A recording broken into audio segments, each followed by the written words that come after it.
नमस्कार प्यारे बच्चों, साझी करियर होम यूट्यूब चैनल पर हम आपका हार्दिक स्वागत करते हैं। साझी करियर द्वारा निर्धारित किए गए लेवल 2, 3, 4 के अंदर प्राचीन भारत से संबंधित जो महत्वपूर्ण अध्याय रखे गए हैं, आइए उनमें प्राचीन भारत से संबंधित जो महत्वपूर्ण प्रश्न बनते हैं वो प्रश्न पर हम डिस्कस करते हैं। आज हम पहला पार्ट इसका कवर करेंगे।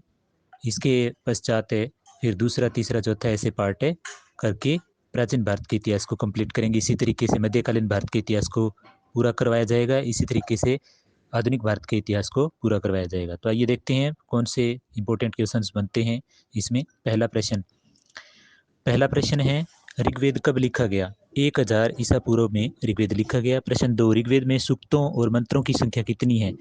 1028 सूक्त हैं। सूक्त जो प्रार्थनाएं होती थी ना, उनको सूक्त बोला जाता था। 1028 सूक्त हैं तथा 10,500 इसमें मंत्र दिए हैं ऋग्वेद में। प्रश्न संख्या 3, ऋग्वेद में मंडलों की संख्या कितनी है? 10। प्रश्न संख्या 4, किन्हीं 4 पुराणों के नाम बताओ। उत्तर, वायु पुराण, मत्स्य पुराण, विष्णु पुराण तथा गरुड़ पुराण। प्रश्न संख्या 5, वेदांगों की संख्या तथा उपनिषदों की संख्या कितनी है? वेदांग संख्या में 6 हैं तथा उपनिषद संख्या में 108 हैं। प्रश्न संख्या 6, आर्यों के कानूनी ग्रंथ कौन से हैं? स्मृतियां जो होती थी वो आर्यों के कानूनी ग्रंथ थे।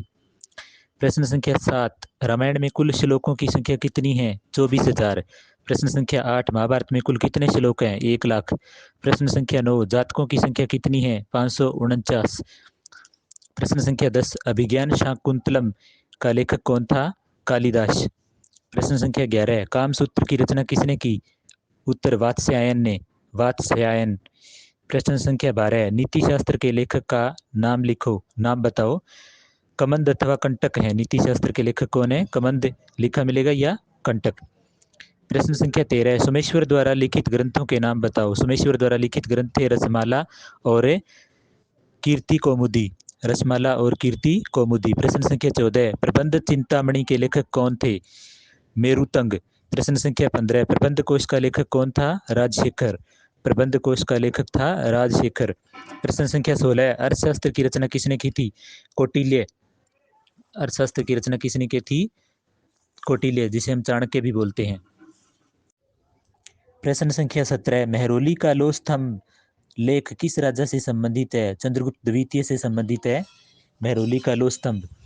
प्रश्न संख्या 18, विशाखादत्त का मुद्रा राक्षस नाटक किस वंश का ऐतिहासिक स्रोत है? मौर्य वंश का। जो मुद्रा राक्षस विशाखादत्त का जो मुद्रा राक्षस नाटक लिखा गया था विशाखादत्त द्वारा, वो किस वंश से संबंधित था? मौर्य वंश से। प्रश्न संख्या 19, विक्रमी संवत कब चलाया गया? 58 ईस्वी पूर्व। कब चलाया गया? 58 ईसा पूर्व। ईसा मसीह के जन्म से, मतलब कि जब से कैलेंडर शुरू हुआ उससे 58 वर्ष पहले। प्रश्न संख्या 20, शक संवत कब चला? 78 ईस्वी में। ये ईसा पूर्व नहीं है, ये ईसा मसीह, मतलब कि जब से कैलेंडर बनाया गया है अंग्रेजी कैलेंडर, इसकी बाद से, मतलब कि 78 वर्ष बाद लिखा गया। प्रश्न संख्या 21, पंचम वेद किसे कहते हैं? पुराणों को। प्रश्न संख्या 22, प्राचीन काल के सिक्कों को क्या कहते हैं? पंचमार्क सिक्के, जिन्हें दबाकर बनाया जाता था, प्रेस करके, उन्हें पंचमार्क सिक्के कहा जाता था। प्रश्न संख्या 23, भूगोल का लेखक कौन था? टॉलेमी। ज्योग्राफी के लेखक टॉलेमी। प्रश्न संख्या 24, बुद्ध चरितम की रचना किसने की? अश्वघोष ने। प्रश्न संख्या 25, महमूद गजनवी के साथ कौन सा विद्वान भारत आया था? अल बेरूनी। प्रश्न संख्या 26, अल बेरूनी ने किस ग्रंथ की रचना की? अल बेरूनी ने तहकीक हिंद की रचना की थी।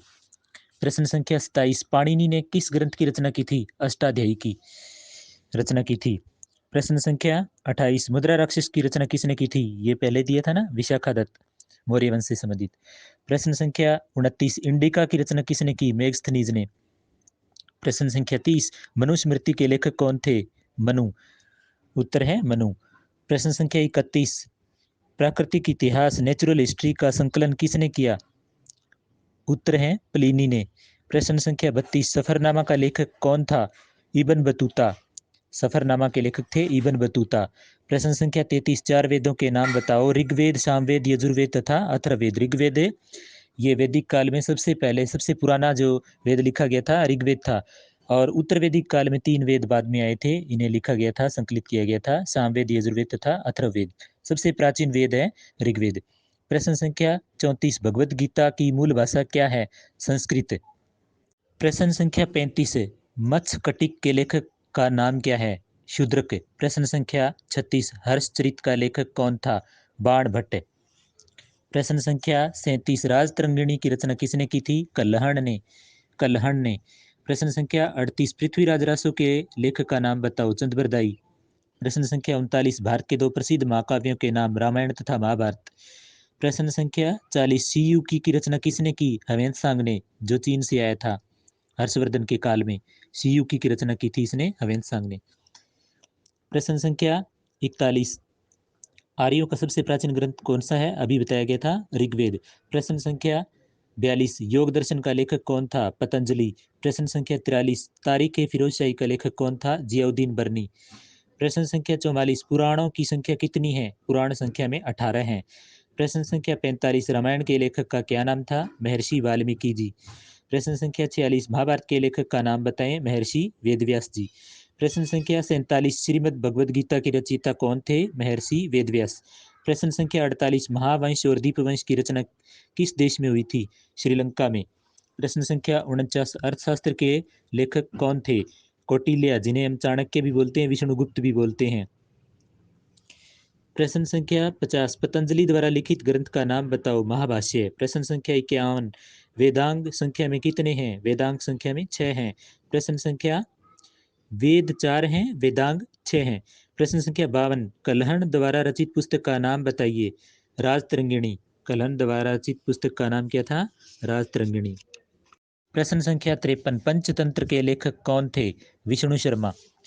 प्रश्न संख्या 54, स्वर्ण भूमि का वर्तमान नाम क्या है? ब्रह्मा। प्रश्न संख्या 55, महाविभाष की रचना किसने की? वसुमित्र ने। प्रश्न संख्या 54 है, स्वर्ण भूमि का वर्तमान नाम क्या है? ब्रह्मा। और प्रश्न संख्या 55, महाविभाष की रचना किसने की? वसुमित्र ने। प्रश्न संख्या 56, गौडवह के लेखक का क्या नाम था? वाकपति। प्रश्न संख्या 57, तबकात ए नासिरी की रचना किसने की?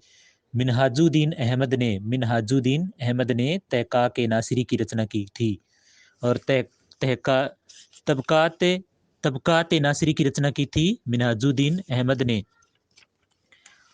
और तहकीक ए हिंद की रचना की थी अल बेरूनी ने।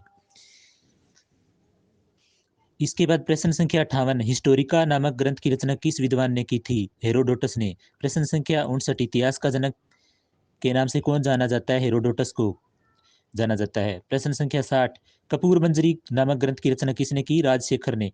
प्रश्न संख्या 61, भारत में सबसे प्राचीन अभिलेख किस राजा से संबंधित है? अशोक से संबंधित है। प्रश्न संख्या 62, मध्य पाषाण काल का समय माना जाता है 8000 ईसा पूर्व से 4000 ईस्वी पूर्व तक। 8000 ईसा पूर्व से 4000 ईसा पूर्व तक। प्रश्न संख्या 63, मैसूर में किस स्थान पर मध्य पाषाणकालीन औजार प्राप्त हुए हैं? ब्रह्मगिरी में। प्रश्न संख्या 64, भारत में ग्रामों की स्थापना सबसे पहले किस युग में हुई थी? ताम्रपाषाण काल में। ताम्रपाषाण, जबकि पत्थरों और तांबे का जो युग था, मतलब कि जिसमें औजार जो बनाए जाते थे, जो औजार प्रयोग किए जाते थे, औजार जो बनाए जाते थे, उसमें तांबे का और पत्थरों का प्रयोग होता था, वो ताम्रपाषाण काल था। उस समय भारत में ग्रामों की स्थापना हुई थी, मतलब कि गांव की स्थापना हुई थी। प्रश्न संख्या 65, आज हम किस भूवैज्ञानिक युग में रह रहे हैं? नूतन युग में। प्रश्न संख्या 66, मनुष्य किस काल में भोजन उत्पादक बना? खुद भोजन का उत्पादन करने लगा था। नवपाषाण काल में, जब कृषि की शुरुआत हुई थी, तब भोजन उत्पादक बना। एक जगह टिककर मानव रहने लगा था, आदि मानव रहने लगा था एक जगह निवास स्थान बनाकर। प्रश्न संख्या 67, दाह संस्कार विधि अनुसार किस युग में किया जाने लगा? विधि अनुसार ताम्रपाषाण काल में दाह संस्कार विधि अनुसार किया जाने लगा था।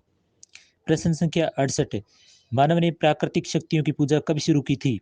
नवपाषाण काल में, जब वह एक जगह घर बसाकर रहने लगा था, जब कृषि की शुरुआत हुई थी, उस समय उसने प्राकृतिक शक्तियों की पूजा करनी भी शुरू कर दी थी। प्रश्न संख्या 69, भारत में सबसे पहले खेती के प्रमाण कहाँ से प्राप्त हुए हैं? मेरगढ़, जो आजकल पाकिस्तान में है, वहां से सबसे पहले खेती कृषि के प्रमाण प्राप्त हुए हैं। प्रश्न संख्या 70, अब मेरगढ़ जो है ये नवपाषाण काल से संबंधित है। कहीं आप सिंधु घाटी सभ्यता से इसको क्योंकि सिंधु घाटी सभ्यता बाद में आई थी। सिंधु घाटी सभ्यता से पहले ही जब पत्थर युग था, पाषाण युग है, उसमें जो अंतिम था, पहला था पूरा पाषाण काल और फिर मध्य पाषाण काल, पाषाण काल, पूरा पाषाण काल, मध्य पाषाण काल, फिर नव पाषाण काल। नव पाषाण काल का संबंध मेहरगढ़ से है, उसमें कृषि के प्रमाण मिले हैं। उसके बाद सिंधु घाटी सभ्यता आई थी, काफी समय बाद। प्रश्न संख्या 70, सिंधु घाटी सभ्यता मतलब कि सिंधु सभ्यता, हड़प्पा सभ्यता भी जिसे कहते हैं, सिंधु सभ्यता के काल में विदेशी व्यापार हेतु कौन सा बंदरगाह विशेष रूप से प्रसिद्ध था? उत्तर है लोथल, जो आजकल गुजरात में है। Thanks all of you. इस वीडियो को ज़्यादा से ज़्यादा शेयर करें, लाइक करें, सब्सक्राइब करें, ताकि अधिक से अधिक बच्चों को और उनके पेरेंट्स को इसका भरपूर लाभ मिल सके। थैंक्स ऑल ऑफ यू सांझी कैरियर चैनल से जुड़ने के लिए।